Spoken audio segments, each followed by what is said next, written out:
may tanong ako sa'yo. Sige, ano yun, par? Tungkol daw sa, ICT. May lesson ako nung hindi maintindihan eh. Connected daw sa engineering. ICT, mani par, basic.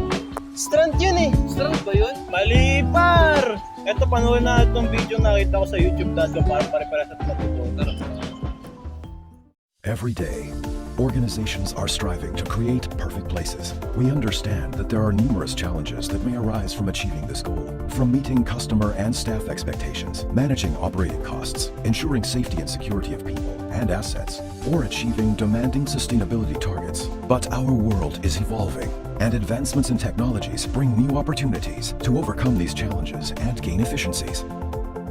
The building industry alone is undergoing a major transformation. Buildings are talking and generating massive amounts of data. At Siemens, we support our customers with the digital transformation of their buildings through our combination of people expertise, technology, and services. We focus on not only capturing and analyzing the right data, but also generating data-driven insight and taking action. This enables us to better support our customers in creating an even greater competitive advantage for their core business. Siemens' strong local presence and more than 75,000 connected buildings around the globe give us a solid foundation to constantly develop new and innovative solutions. Our customers confide in us to optimize their assets' performance, identify cost reduction opportunities, increase productivity of their staff, or enhance their building's value. With our unique domain expertise, the right technologies, and lifecycle services, it's no wonder customers from all over the world are turning to Siemens to help create their perfect place.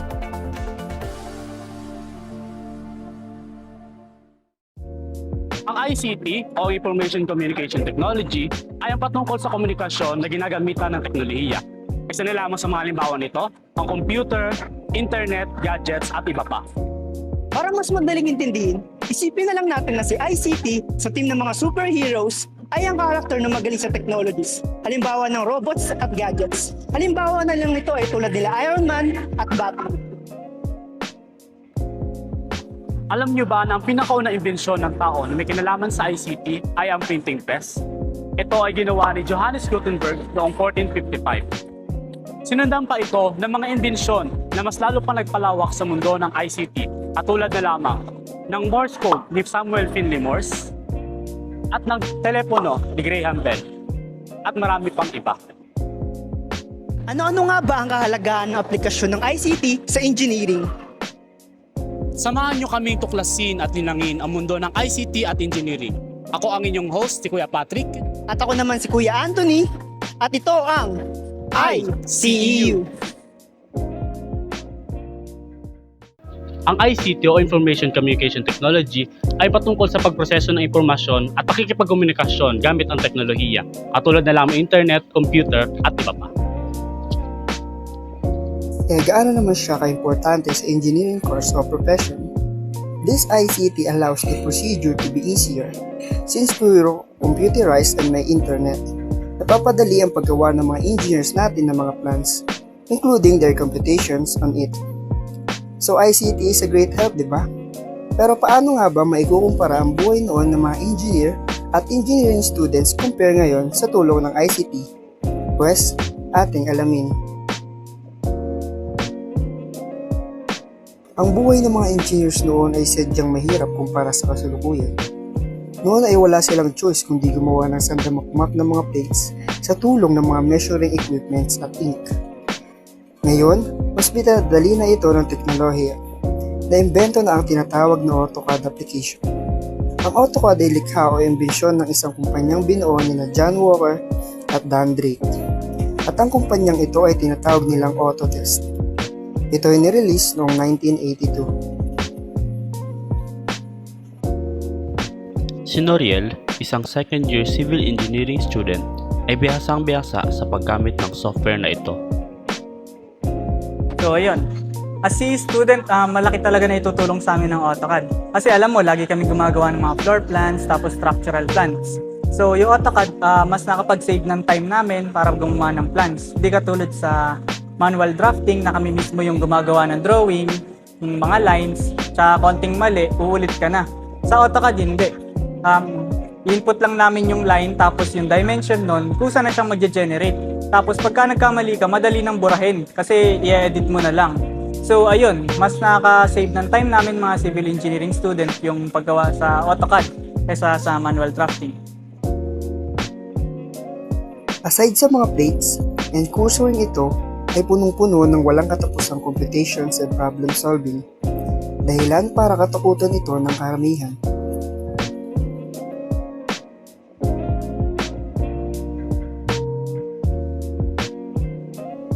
Noon, para masolbo ang isang problem ay kailangan mo dumaan sa mahabang proseso at imano-manong kunin ang sagot nito.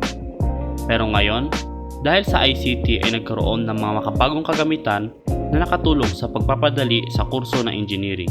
At isa na lamang rito ay ang Scientific Calculator. Ang Scientific Calculator ay unang naimbento taong 1972 at tinatawag pa ito noon na Hewlett-Packard's Pocket Calculator. Sa taong ding ito ay na-release ang unang calculator ng sikat na brand na Casio na tinawag nilang Casio FX1. Dahil sa kagamitang ito, ay naging mas madali ang pagkalkula sa mga problem solvings at computations sa tulong na din ng iba't ibang calculator technique tulad na lamang sa paggamit ng shift solve. Isa sa mga natulungan ng kagamitang ito ay ang engineering student na si Christian. Bale, ang gamit ko po kasi ngayon is yung Canon F789 SGA. Bale, through various calculator techniques po, mas madali pong na-solve yung mga sobrang daming problems kumpara po sa conventional method or way na pagkahaba-haba po yung solution para po bago kumakuha yung sagot. Bale, mas less time po yung kailangan and mas less effort po yung need. Isa sa mga required sa pag-aaral ng engineering ay ang step-by-step solution at computation na kung saan ay napakaraming formula ang kailangan nilang kabisaduhin at i-apply ng tama. Isa ito sa worst nightmare ng mga estudyante dahil ang konting pagkakamali sa una ay maaapektuhan kaagad ang lahat ng solutions. Pero maski ito ay pinadali ng ICT dahil sa pagkakagawa ng Microsoft Excel o mas kilala bilang Excel.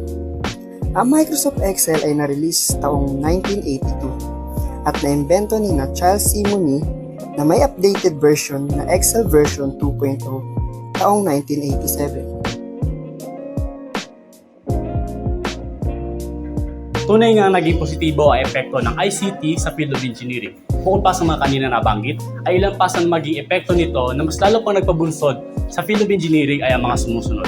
Una na lamang dito ay ang pag-increase in efficiency and productivity. Nakatulong din ang ICT sa paggagawa ng simulation and model construction.